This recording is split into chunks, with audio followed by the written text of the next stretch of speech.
আসসালামু আলাইকুম। শুভ সকাল প্রিয় বন্ধুরা। দেখতে পাচ্ছেন সকালবেলা খুবই সুন্দর বাতাস বইতেছে।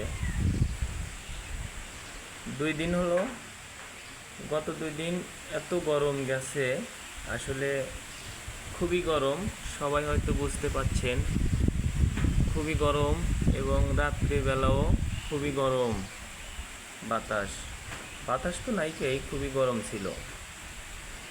আল্লাহর কি রহমত দেখেন, সকালবেলায় এত সুন্দর ঠান্ডা বাতাস, সব কিছুই আল্লাহর নিয়ামত।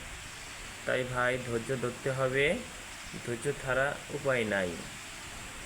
আমরা অল্পতেই অধৈর্য হয়ে যাই, এটা আমাদের সমস্যা।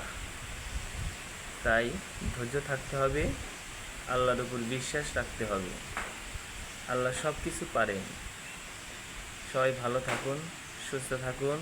আল্লাহ হাফেজ।